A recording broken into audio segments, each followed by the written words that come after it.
elementary when he was a software engineer. Then he was inspired by Pujya Gurudev, and he joined the ashram at Sandipani Sadhanalaya in 1991. And he completed his course in 1993, and he was given the name Brahmachari Someshwar Chaitanya, and he was posted in Bangalore, Calcutta, and other places. And eventually here in the USA as the resident Acharya of Chinmaya Mission Center in Los Angeles. And in February 2000, he was called back to India to teach a class, a Brahmachari training class, 2-year training class. And he did that. And then, in February 2000, he was given a Diksha by Pujya Guruji, Swami Tejomayananji. And then he was given the name Swami Ishwarananda Saraswati. And he served in LA until 2001. And then he went back to India from 2002 to 2004 as Acharya at Sandipani Sadhanalaya. And he's a wonderful speaker, you will find out. And he's given a lot of talks on Vedanta, of course, and also on stress management and related areas. He comes from Kerala and is fluent in Tamil, Malayalam, Kannada, and of course English. And currently he's serving as the Acharya of the Tustin Center in Southern California. Hari Om. Thank you, Swamiji.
सहना भवतु सहनौ भुनक्तु सह वीर्यं करवावहै तेजस्विनावधीतमस्तु मा विद्विषावहै ॐ शान्ति शान्ति शान्तिः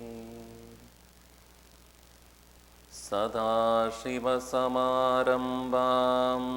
शङ्कराचार्यमध्यमाम् अस्मदाचार्यपर्यन्तां वन्दे गुरुपरम्परां श्रुतिस्मृतिपुराणानाम् आलयं करुणालयं नमामि भगवत्पाद शङ्करं लोकशङ्करं शङ्करं शङ्कराचार्यं केशवं बादरायणं सूत्रभाष्यकृतौ वन्दे भगवन्तौ पुनः पुनः समस्तजनकल्याणे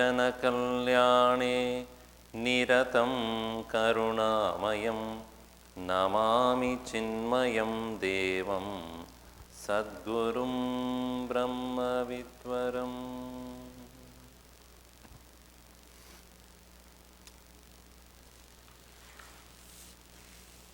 Many thanks to you all for coming early in the morning. Many of you have been working hard for the banquet, and to complete that and come, it's a task, I know that. So thanks for being here, and I'm very happy to begin this text, which is having 68 verses. Maybe 1/3 only I may be able to cover, I think. And I do not want to hurry in this. Because Vedanta is a view of life. The way you look at everything that happens to you, and therefore nobody can force you to think. Like we know, as your own child, as it grows up, a small child, few years old, can be disciplined, can be made to do things. But as the child grows up to become a teenager, the first thing it will ask is why? Why should I do? If you ask him or her to do, why? It is said that when the child is small, it asks where everything has come from. Is it not? How is the world? Where is it come from? Where have I come from? All those questions. As it becomes a teenager, it stops asking where he came from and stops answering where he is going also. You cannot ask that question anymore. So, as we grow, our views change. As we grow, our goals change. And this is natural growth. But Vedanta cautions us in such a way that as you grow, do not deviate from your own self. Do not get caught in the web of the worldly enchantments. Because when you enter the web, you will never know when it ends. It keeps taking you from one to another. In the same way, the world has many various possibilities. But Vedanta necessarily gives us a particular view of life which will make us grow steadily towards knowing our own presence. In the book which probably you have, we have the book. If you don't have, please share. What books are not there? Please pick up the books. What is that? Different edition is there? What is that book? Is it same Telugu? Okay. In the first introduction, before the introduction, there is a meditation is there that we will do it and then we will proceed. Please repeat after me. Pratasmarami hridi samspuratatma tattvam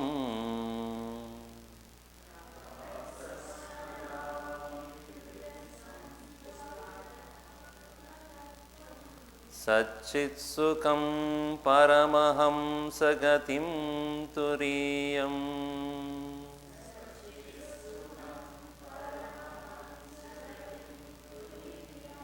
Yat swapna jagara sushuptamavaiti nityam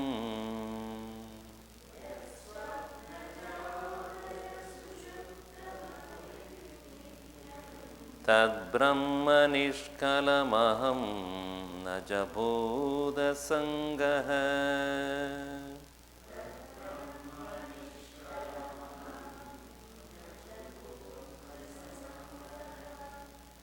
There are 3 verses and on this Pratasmarana Stotram written by Shankaracharya, and out of that first one is taken up here. This is to be chanted early in the morning. What does it say? Pratah means at the beginning of the day. The beginning meaning when the sun is rising up. Smarami, I remember. What do you remember? I remember what needs to be done today. What are the fights I had yesterday with people? No, not that. Hridi, in my heart, samspurat atma tattvam. May I remember the atma tattvam, the essential reality, which is samspurati, which is throbbing in my heart. As you know, lub dub goes on. That's a physical heart. But in my spiritual heart, in my core of my own being, the presence of the self is there, that I remember. And what is that self? Is it some physical entity? No, it is not.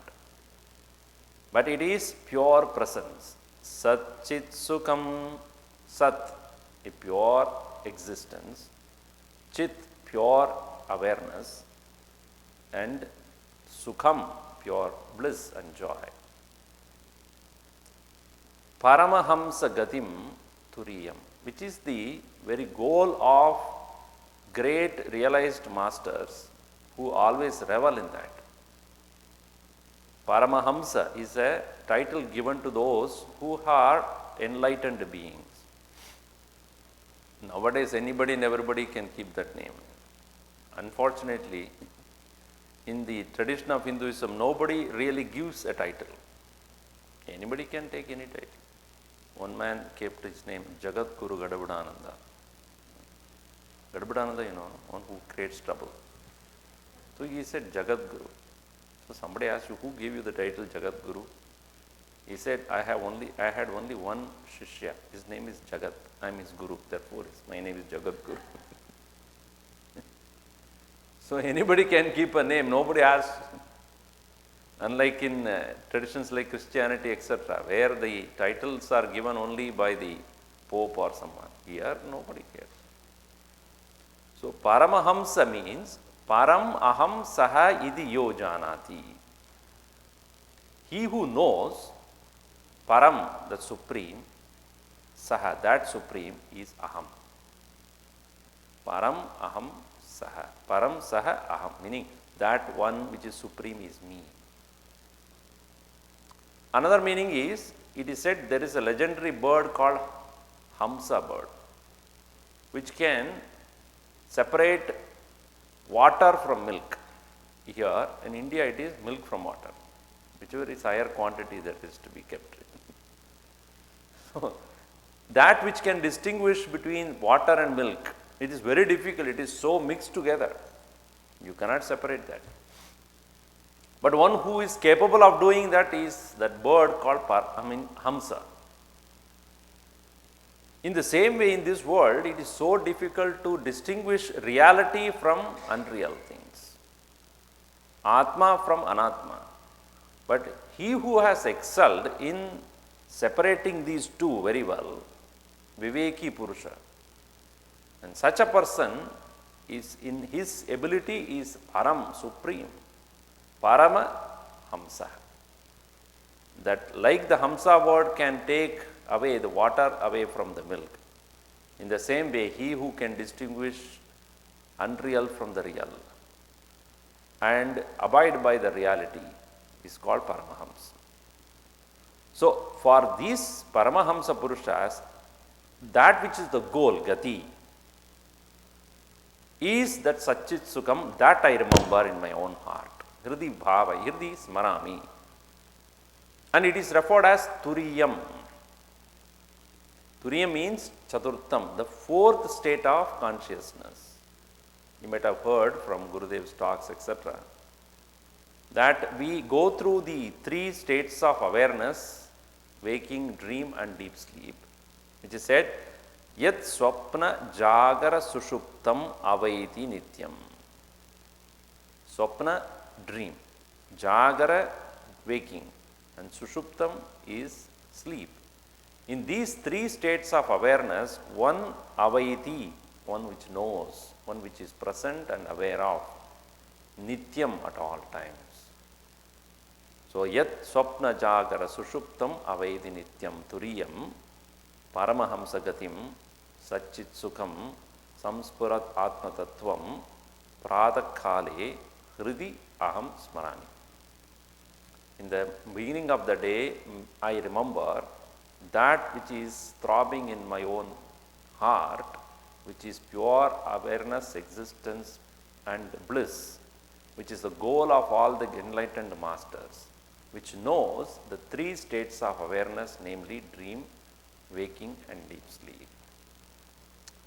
Tad Brahma, that is Brahman, Nishkalam, partless, aham, I am that partless Brahman alone, nacha Buddha Sangha. I am not this merely accumulation of matter. I am not this body, gross matter, or the mind or intellect, which is subtle matter. I am not this. This I remember in the morning. So, you set a tone for the day. You start having a direction in the beginning of the day itself. When we meet the world, there are so many challenges, emotional, physical, and intellectual challenges that would come to us, and we get lost in that. We get caught in that. We get trapped. So instead of that, one should necessarily remember what is the one's higher nature. Thereby, one would not get trapped somewhere. It's like when you are about to start a journey, you have a map, or what do you call nowadays, GPS, isn't it? Before you start, you put where you want to go. In the same way, we have to have GPS called Guru Parampara system. So the Guru Parampara system is called GPS. You must have some direction given by your teachers. Then when you start your journey, it will direct you where you have to go. Otherwise, you will be got in the maze of world. So here, it gives you a direction. What should be your attitude when you meet the world? What is your direction? I must realize my spiritual presence, and not only mine, in everybody else's also. With that kind of awareness, when you begin the day, you will have challenges. Nobody can stop that. But you will not get trapped there. For your elevated mind will switch back to your higher presence. If you do not start the day with the awareness of our higher self, it is very likely we will be caught in our own habits, in our own emotional and intellectual, haughtiness, ego, arrogance, and we will fail to see the purpose of life. So here in the beautiful beginning of the day, Pratasmarami hridi samspuratatma tattvam Satchit sukham paramaham sagatim turiyam Yet swapna jagara sushuptam avaiti nityam Tad brahma nishkalamaham nacha Buddha Sangaha. If you can remember the verse, it is good. At least the essence you should remember. If not the word by word, if you can remember the verse as well as the meaning, it will be very inspiring to start the day. Now, having done that, let us move on to the main text. Gurudev has given you a good introduction for 3-4 pages. Hopefully you read that before coming to the next session. Atma Bodha is a text written by Shankaracharya, not written, composed. Now, Bhagavan Shankaracharya had begun his work as a spiritual master very early in his life. By the age 16, he had completed all the studies. And he started writing commentaries on Upanishads, Gita and Brahma Sutra, etc. when he was only 16. We at 16, we just open up our eyes and look at the world, what it is. He has already completed all the studies. And at the age of 16, when he was about to embark on writing the commentaries, his teacher, Govinda Bhagavad-Pada, he said, first of all, write a commentary on Vishnu Sahasranama. So that was the first work done by him, to write commentary or to comment upon the 1,000 names of the Lord Vishnu. And if you read his commentary, the first word or first name of the Lord in Vishnu Sahasranama, Vishwam. Vishwam Vishnur Vashatkaro Bhuta Bhavya Bhavat Prabhu Bhuta Brut Bhavo Bhutatma Bhuta Pavanaha Bhutatma Paramatma Cha Muktanam Paramagatihi Avyaya Purusa Shakshi Kshetrajnokshara Evacha. This is how it goes. 1,000 names. Vishwam. On that he wrote on 4 or 5 pages. Looking at his excellent scholarly work, only that word he remembered. I mean, that word he saw, his teacher, Vishwam. Understanding his depth, he said, I don't need to read it further. I know you can. Proceed. That is how he gave him the blessings. Thereafter, he never stopped. Wrote commentaries on all the 700 verses of Bhagavad Gita. Commented upon 10 major Upanishads. Wrote commentaries on all the 555 sutras of Brahma Sutra. And so many other compositions. And we can understand the mighty intellect of the great master Shankaracharya through his works. Tirelessly he worked for next 16 years and created 4 important muds or branches of his knowledge in 4 different corners of the country, and established many temples, re-established many old shrines, went and taught and discussed the Vedantic topics with great scholars of his times, made sure that Buddhism doesn't take root in India, for they have shunned the Vedas. And also, he created a band of workers for spreading this Vedanta knowledge before he departed in the age 32. By 32 is out, gone. Such great masters, Gurudev calls him a spiritual commando. One who had a great vision. And in spite of his tireless work, he never had any time to regret about anything in his life. Even though many times his own disciples have left him, or his own disciples have argued, and many such things happens even to the great masters. But he never stopped his work, as even our own Gurudev. How many ups and downs he had gone through his missionary life, but he never stopped his work. The inspiration was Bhagavan Shankaracharya. And in every occasion, he had a vision to teach only. And if you have seen Bhajagovindam, it was a particular situation where an old man was teaching Sanskrit to a small group of children. And no doubt it was a nice work, but from the vision of Shankaracharya, he says, why at your ripe age wasting your time in doing something which is so useless for your spiritual progress? Teaching is fine, but at your ripe age you should be spending your time in meditation. We also, as we grow old, our responsibilities also increases. Along with the responsibilities, worries also increase. And when we do not have the mind which is able to become quiet, cheerful, we will be dragging ourselves in our life. So it is necessary that spirituality to be taught at a very early age, so that you understand at every stage what you should do and what you should leave others to do. Otherwise, you will be carrying a great burden on your head.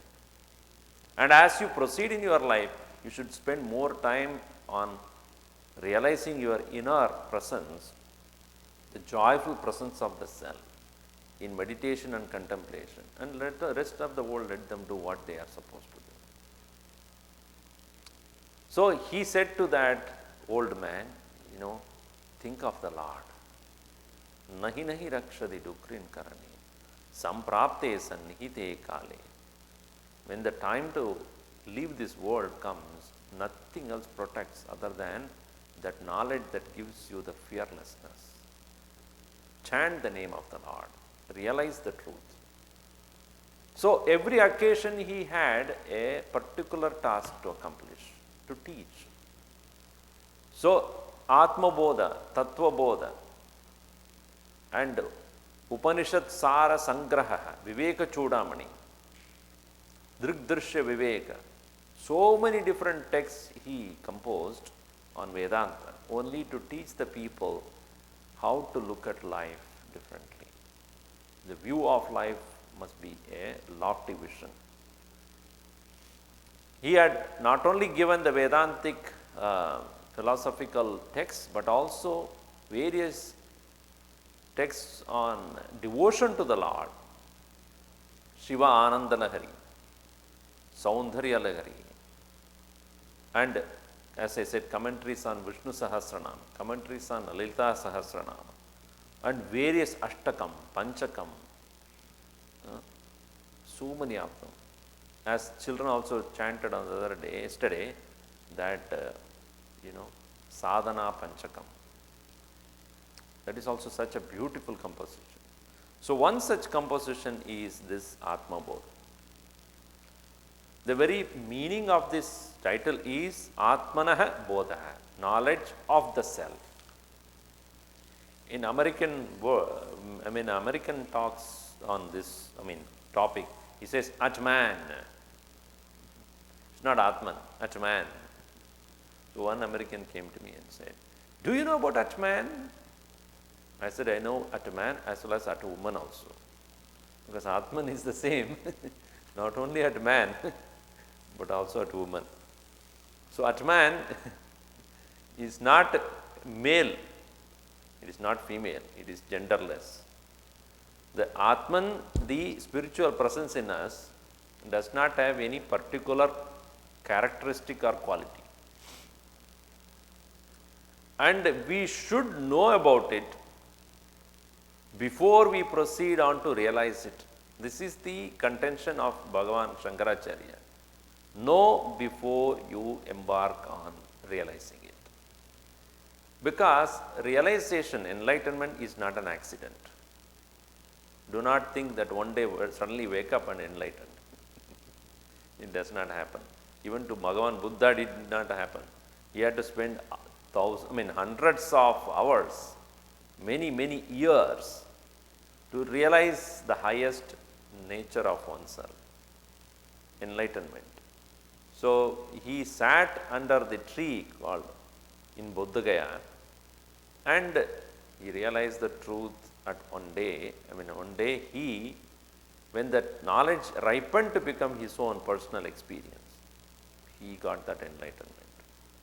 So many people, what they do, they go and sit under the tree and think that something will happen. Once I remember, Gurudev took many people, during those times he used to take people to various spiritual pilgrimages. One such occasion he went to Bodh Gaya. And many people want to go and sit under the tree. So they took the permission from Gurudev and went and there and sat for a few minutes. So when they all came, Gurudev asked, Kuch gaya? Something left you, at least you go and sat there. By sitting under the tree, you won't get anything. It is not because he sat under the tree, he got enlightenment. If you think like that, what can you say? Because he had prepared himself so much, at that moment it happened and he happened to be under the tree. In the same way, This knowledge is not something accidental.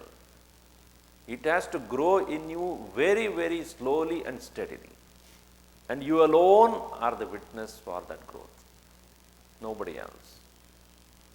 So therefore, unless you know which direction you have to go, you will be wandering here and there only, all of us. It is said that one person was traveling in a car and then he was going in a strange place. So he did not know the direction. And he came to a place where 4 roads met. He stopped the car and there was a person standing on the road. So he asked him, hey, where does this road go? He showed one particular road. That man was very smart. Where do you want to go? He asked. He said, I don't know. Then he said, go on that road. Anyway, it doesn't matter. Whichever road you take, it will go somewhere. In the same way, you can open the door. Somebody is waiting. In the same way, we can go in any direction we want. It will take us somewhere. But is it the place you would like to go? We should know what we want to achieve. Then we can understand, decide which direction we have to take. So Atma Bodha is a text which gives us a direction, also an inspiration to reach that point. So in the beginning of this text, in any text you will see in Vedanta, 4 important points are taken up before you understand a text. Just like when you are giving a talk to an audience, you should understand 4 things before you begin your talk. First one is, you should know who the audience is. Don't go to a place without knowing who are the people who are listening to you. Otherwise, you will be making a fundamental mistake. You go to a school where the small children of kindergarten is there. The topic is Vedantic concepts in the Bhagavad Gita. Does it work?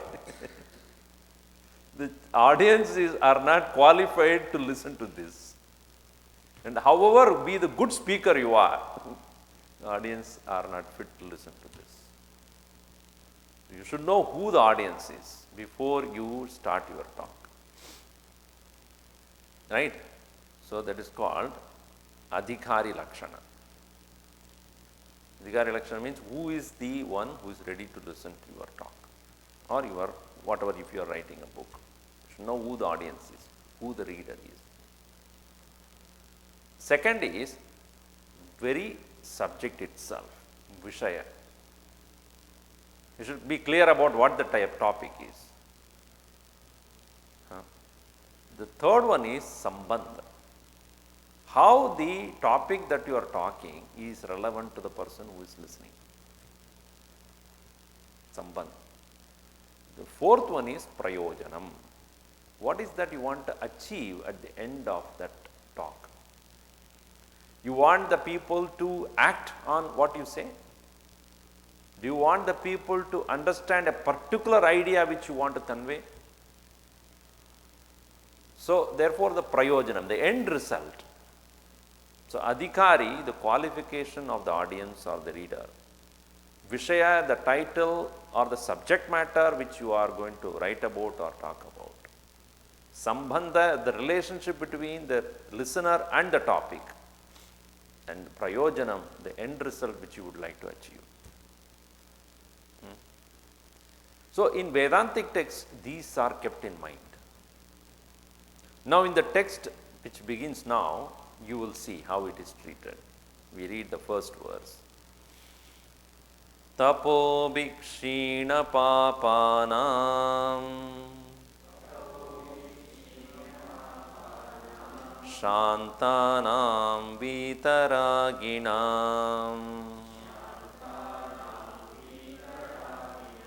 Mumukshunam apekshyoyam Atma Bodho vidiyate.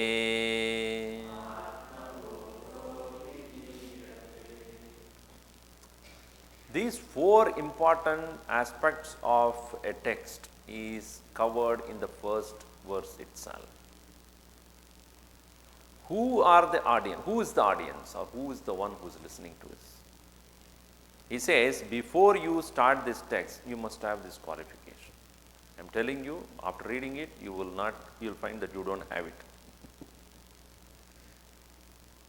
Are you qualified to listen to this talk or to read the book? You will find you are not. But that should not discourage you. I am cautioning you now itself. Kshina papanam. Kshina means weakened. Papana, all the sins. Those who have weakened their sins. Their imperfect negative thinking has already become weak. They are not weak. Kshina papanam does not mean kshina shariranam. No, it's not that. It's not the physically one is weak. Your mind is not anymore thinking of anything negative in your life. Anything that is wrong that is to be done in this world.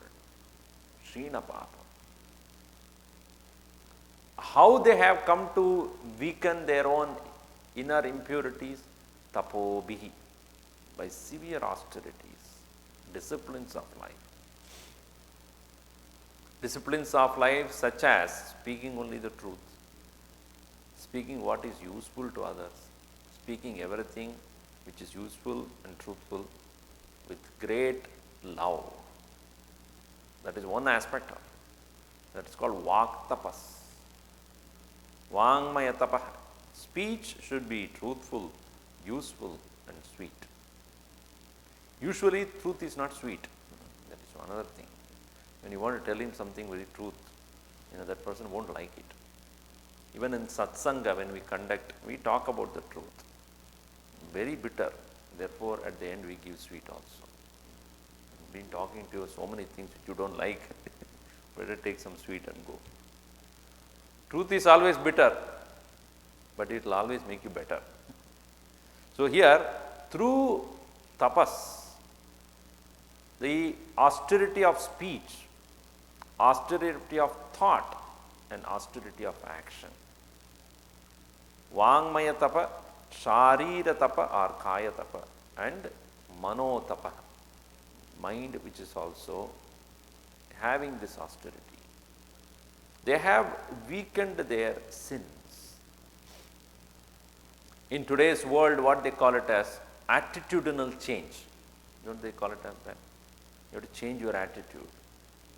You have to change your way of looking at things. So, what is called 7 habits of highly successful people, efficient people, whatever. They give these kind of laws only. Within, deeply you look at it, they give the spiritual principles. First thing first. And so many other things. To how to become efficient in this world, and at the same time not emotionally disturbed by things happening in balancing yourself and being compassionate to your own colleagues. And all those things have a spiritual background. Though they may not probably openly say about that. So by the severe austerities one undergoes, how he has weakened one's own imperfections, because of which the mind has become peaceful. Shantana. Mind has become peaceful. Vitaraginam. They do not have too many passions that disturb them. Too much of strong urges are not there, therefore the personality is peaceful. And therefore they are seeking liberation. They are seeking inner freedom. To such people, thinking about them. So these are all the qualifications for the listeners. As I told you, Swamiji, I am not coming tomorrow. Right? I am not qualified. No. By reading which you will become qualified. That is an assurance. What is the subject matter? Atma Bodha, last line you see. That is the Vishaya. Vishaya is that very topic of this text is Atma Bodha, knowledge of the self. Now, how the knowledge of the self connected to the audience or to the reader? So therefore he says, Mumukshunam apekshya, considering those people, because they are wanting moksha. Mumukshu means he who seeks moksha. So, inner liberation is what they seek, and this text is meant for them. That is a sambandha. And what do they seek? Liberation. So, that is the prayojanam. So, it is not specifically mentioned that this is the subject and this is the qualification, this is the sambandha, this is the result. But out of this verse, we should derive what is that which is said here. Adhikari is one who is conducting austerities by which he has become quiet, mind has become devoid of impurities. What is the subject matter? Text is about knowledge of the self. Sambandha is because they want liberation out of them, their own mind, and that is the reason why they are listening. What is the very result of this knowledge? This text is moksha, that is hidden there, liberation. So, in the first verse, he has given the adhikari, qualification, or the person who was ready to listen, the text, relationship, and the prayojanam. Now, Shankaracharya says, knowledge is the direct tool for freedom. Knowledge is the direct method to become free of all conditioning, limitations of your life. Any amount of anything else you do does not take you away from your present condition. This is the contention of Bhagavan Vedavyasa also, spiritual master who really inspired Shankaracharya. And this you see in Bhagavad Gita too. At the situation where Arjuna was so confused, Bhagavan Krishna did not do anything else but taught him. He spoke to him. Spiritual counseling, spiritual consultant at the battlefield. You know, who is a consultant? I'm sure many of you may be a consultant, management consultant or software consultant, whatever. A consultant is one, first of all, he'll tell you that you have a problem. And there is a possibility of a solution. And that I alone can give you. Then only he will be hired. Bhagavan Krishna did the same thing. I do not know what to do. Arjuna sat in the battlefield. So Bhagavan Krishna said, you have a problem in your thinking. You don't know how to think. So then what should I do? I'll tell you how to think. And then 700 verses on how to think. At the end of it, what did he do? Do whatever you want. He did not tell that I am going to do something for you. Yada ichchasi tata kuru. I have told you what you should do. And he collected the fee and went away. So, spiritual consultant. So, first thing is we should understand the problem. Is it not? See, if you go to a doctor, why do you go to a doctor? Say hi and come back home. You go to a doctor. I mean, if you do not have any particular disease or sickness, you just go and find out whether everything is all right. Right? What do you call that? Health management. Correct? What do you call that as? Health management. So nowadays we don't go to the doctor because we have a problem, but we want to avoid the problem. So you go to a doctor to find out whether everything is all right. Consultation. And let us say that after testing your blood and other things, doctor says, hey, you have a problem. Your triglycerides is high. Your what is that called? HDL and LDL. We never knew all those things. New terms they use. Your LDL is lower, high, what is it? HDL has to be high, right?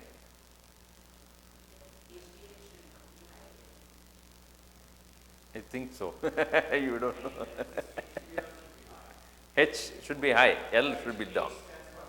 Healthy HDL should be high, LDL should be low. And it is not happening, it is the other way around.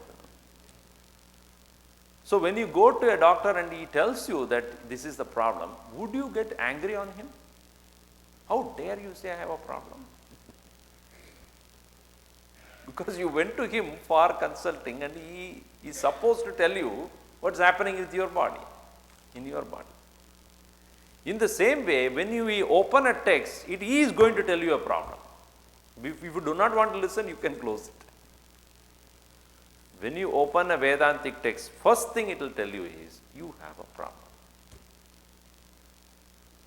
So you may not immediately know or accept it. No, I am fine, I am happy, what are you talking? I am happy, going about things, why are you saying that I have a problem? So first thing we should understand is, the text begins with a problem. And it is not only telling you that there is something wrong, but necessarily gives you a means to get out of it. Atma Bodha is a text which tells us that we fundamentally have a problem of ignorance, ajnana. Ignorance in the form of not really knowing about who we are. When you do not know who you are uncomfortably being with you. Not comfortably being with you. See, when you do not know a person, let us say, and yesterday also when I was traveling, when you travel, you have, co-passengers. Sometimes they sit in such a way that you hardly have any space for yourself. So, yesterday it so happened, as I got into the flight, and two old ladies were sitting, and mine was a window seat. Okay. Now looking at them, I felt very bad because they are comfortably sitting. They don't want to get up. So I looked at them and they looked at me. I said, I don't want to disturb you people. You just move to the next, shift it yourself so that I can sit in the aisle. You don't need to get up and all this. So they were so happy. Oh, thank you. And then they removed the, the armrest, and they just shifted. Then I was about to sit down, one lady from the other side, would you mind me sitting there because that is my mother? Okay, I don't mind. Profusely thanking me, she went and sat next to her. Then when I went and sat in her place, this huge lady came. So I got up and gave her space. Huge lady. And then I sat, somehow I squeezed myself into two people.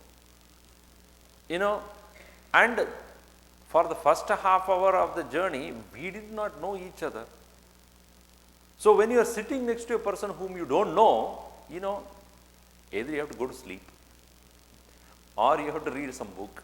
Somehow next to 2.5 hours you have to spend with the person whom you don't know.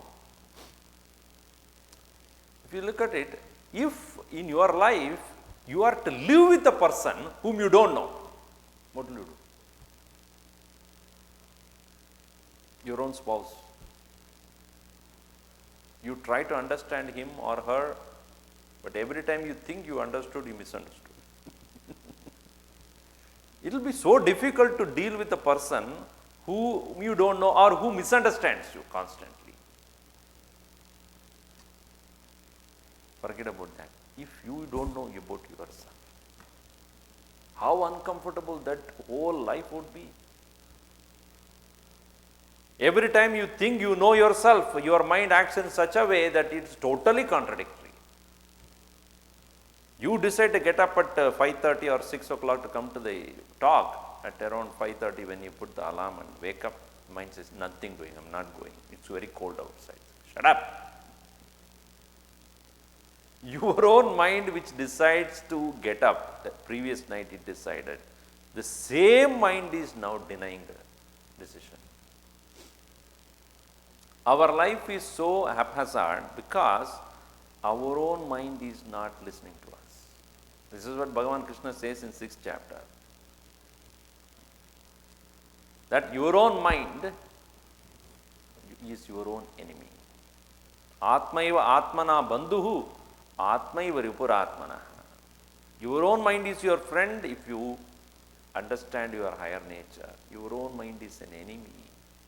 And that enemy is a terrible enemy because you can never get rid of it. Wherever you go, whatever you do, it will be there. So, ajnanam, atmanah ajnanam, lack of knowledge about oneself is the greatest tragedy. And all of us suffer in various ways because of that. Therefore, Bhagavan Shankaracharya begins his text saying that unless you know who you are, the problem cannot be solved by any other means. Especially if you are busy working in this world, you may probably postpone this problem, but it will come back to you when you don't do anything. That is why when people sit for meditation, immediate thing that happens is sleep. Why? Because they can't tolerate their mind. It brings up all the old memories, unwanted thoughts and regrets and excitement, anxieties, disappointments and discouragement. All these things come. And therefore, when we wake up in the morning, we wake up with the thought of doing something. Wake up, get up and then keep going, with your breakfast is over and the shower is over, breakfast, whichever is first and second, I do not know. So you finish and then run to your work and then finish the job and this and that. By the time you come back in the evening, you are so tired, you have nothing else to do, go to sleep. This way, life just goes.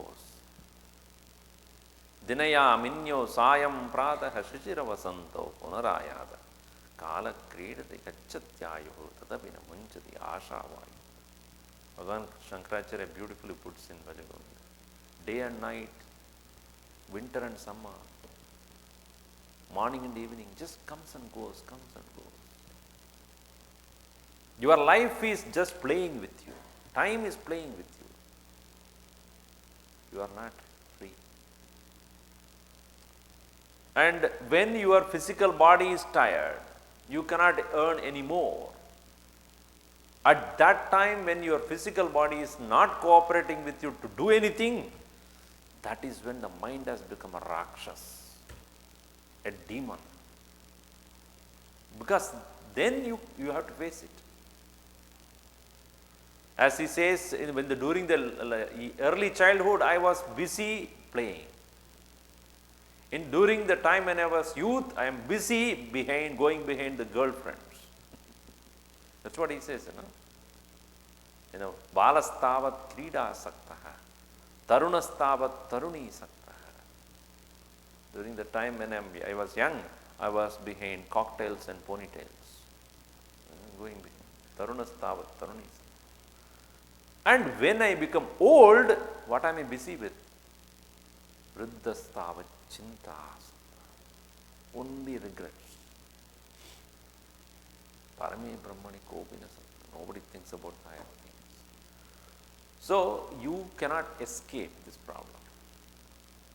Whatever you do in this world, you may be a successful businessman, you may be very well known in the world, you may be busy during the whole life, but if you don't know yourself, that is the greatest tragedy. So, therefore, in the next verse number 2, page number 4, he says, Bodhonya sadhanebhyo hi sakshan moksheka sadhanam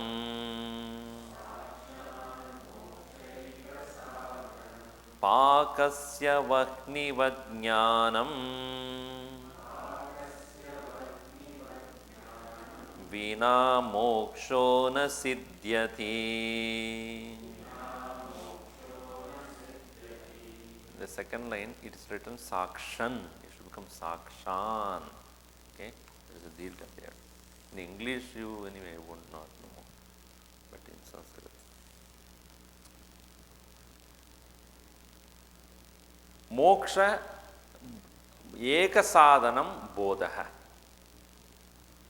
Mokshasya, for freedom, for liberation, sakshat, surely, mokshasya, sakshat, bodha, knowledge, eka sadhanam, only one method. There is no other way. No other way, if you write, it is called NOW. Now. No other way. Na anya panta vimukti. So, knowledge is that which gives liberation right now. Not tomorrow, day after. Right now. See, karma means action. Karma as a result. Right? Any action you do, there is opposite. And what is it? In physical theory, is what physics theory. Every action has got equal and opposite reaction. Every action has got a result. Correct? Anything that you do is going to result in something. So, karma or action has a result.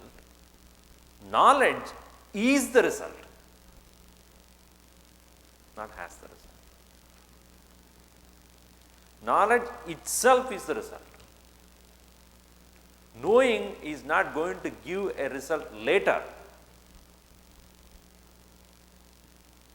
Knowing gives the result right then. It's not an action that gives result after a period of time, which you should understand. So he says, if you have the problem of ignorance, the knowledge gives the result right away. If you are suffering your own limitations, the knowledge gives liberation, freedom from that right away. I'll give you a simple example. One man woke up suddenly in the middle of the night and found that his house, which he owned, next to his own house, was in fire. He woke up with a start, saw that fire. He woke up everybody around him. Come on, get up, all of you. Let us go call 911 or the fire brigade. And he went here and there and picked up some water and started throwing, took a hose pipe, started splashing on the fire, and he was so agitated and disturbed. So, agitated in the sense that because it's his own house. And he woke up all his 3 children, and all of them started throwing things, this and that. One boy, the young boy, he was not doing it, he was just watching. Come on, take the water and throw it. Daddy, I have to tell you something. What is there to tell? Do something. Wait. Just listen to me. What? Daddy, you sold that house last week. Yes. At that very moment, he became calm. Because no more agitation, it's only a situation. Well, let us explain. Let the fire brigade come slowly. What does it matter to me? Because I don't own it anymore. It is not my own or my property. It is not my loss anymore. What this boy gave him was bodha, knowledge. which give him the effect immediately. So in life, ignorance, because of ignorance we suffer. So the teacher, a guru's work is to teach you what you don't know first.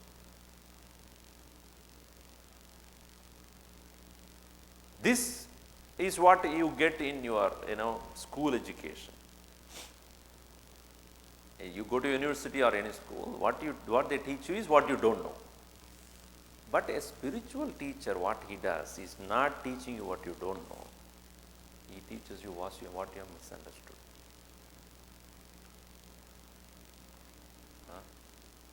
What you have misunderstood. He doesn't teach you something which you don't know. He is teaching you what you have mistaken. You have misunderstood something. This misunderstanding puts us into a lot of trouble because we think we know. That's the greatest misunderstanding. If you don't know, to teach you is very easy. But if you think you know and you arrogantly believe that I know it, to teach such a person is very difficult. Because however much you say that I don't think that is right, because I have understood in some other way. So spiritual knowledge is removing the misunderstanding. If I ask you, do you know yourself? Of course I know. I am so and so, I am born of so and so, and then I am qualified in this way and that way. You can give the whole list of things which you have achieved so far, but that's all misunderstanding. That's not you. So to teach you that you have misunderstood yourself requires a greater effort than introducing you to something totally new. And your the enthusiasm to know something new is evidently there, but enthusiasm to rightly understand what you have misunderstood, first of all, the teacher has to say, you have misunderstood something. That you should get convinced. Therefore, he says, mokshasya eka sadhana. For knowledge, for the liberation, there is only one method, that is bodha, right knowledge. Anya sadhanebhyo hi, than all other means, than all other methods. Knowledge is the only method by which you come to be free. And action cannot be. That we will see later. And he gives a simple example. For cooking, what is most essential is fire. Pakasya vaknivat. Pakasya, for cooking. Vaknivat, like fire. You may put all the ingredients, everything, water and then oil and this and that. Put it on the stove. Never light it up. Wait. Nothing will happen there.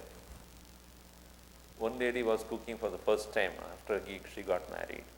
She was having a recipe book and she followed everything. But after some time, nothing is happening. So then her husband, thank God he was smart. You didn't put it on. But the book doesn't say, it says keep it on the stove. It didn't say light the stove. If without fire, how will you cook?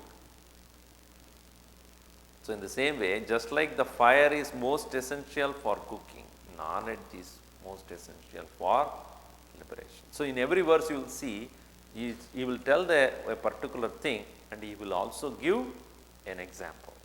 That's the beauty of this text. Every verse has got an example. Like fire necessary for cooking, knowledge necessary for liberation. Vina jnanam mokshaha na siddhyati. Vina bodha mokshaha na siddhyati. Without knowledge, moksha, liberation, na siddhyati, is not possible. So we will see more of it tomorrow. Up to that only, 7:30, right? So we will see in the evening, those who can come, we will be seeing the essence of Bhagavad Gita. We have culled out 50 verses out of 700 verses. from various chapters to give an insight into the philosophy of Gita. And I have split down into various topics. Every verse is a topic. So we will see that. I'm not assuring you that I'll complete the text, because each verse needs to be treated separately. And we'll see the link between one verse to another. So we will see that in the evening, 7:30, 12 hours from now. Om Sarve Bhavantu Sukhinah Sarve Santu Niramayaha Sarve Bhadrani Pashyantu Ma Kaschid Dukkhabhat Bhavet. Om Shanti Shanti Shanti. Hari Om Shri Gurubhyo Namaha. Hari